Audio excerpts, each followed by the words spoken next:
दो बड़ी अपडेट जो आप सभी के लिए जानना बहुत ज़रूरी है। पहली, सीटेट का एग्जामिनेशन जो पहले 2 लेवल में होता था, level 1 and level 2, level 1 for up to primary and level 2 for TGT teachers, अब 4 लेवल्स में हुआ करेगा। I repeat, it will be held at 4 level.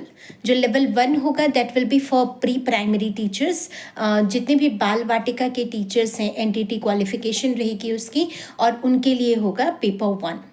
Paper 2 will be meant for the classes 1st to 5th, that is all the primary teachers who has the qualification of ETT or JBT. जो level 3 होगा that will be for TGT teachers 6th to 8th, whichever teacher is dealing with. For them this examination will be there, paper 3.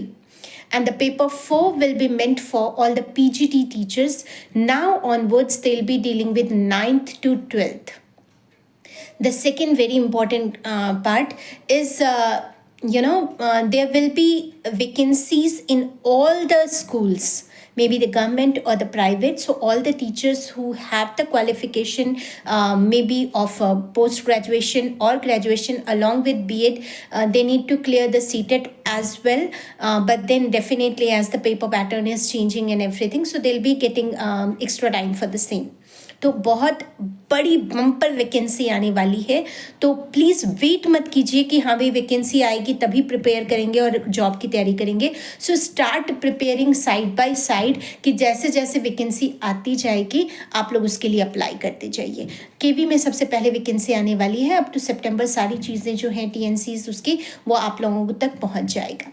अच्छा, एक और चीज़ ध्यान रखिएगा कि अब जो टीचर्स कहते थे हम लेक्चरर हैं, +1 +2 ही सिर्फ पढ़ाएंगे, वो 9th से लेकर +2 तक सेम करेंगे। और कल का जो सैम्पल क्वेश्चन पेपर आया है, CBSE बच्चों को बख्शने वाली नहीं है भाई। Students please start preparing and अभी से जो मेन फोकस जा रहा है वो 2 चीज़ों पे जा रहा है।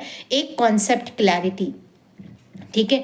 कॉन्सेप्ट क्लैरिटी अगर तुम्हारी है तो तुम पेपर अटेम्प्ट कर पाओगे। वो जो रोट लर्निंग और हवा में बातें चल रही थी कि हाँ भाई ये क्वेश्चंस कर लेंगे, 60% यहाँ से आ जाएगा, 70% वहाँ से आ जाएगा, वो सारी चीज़ें ख़त्म है। अब बुक को थॉरो स्टडी करो, एक एक कॉन्सेप्ट को ब्रश अप करो। जब तक कॉन्सेप्ट क्लियर नहीं है तब तक आगे मत चलो।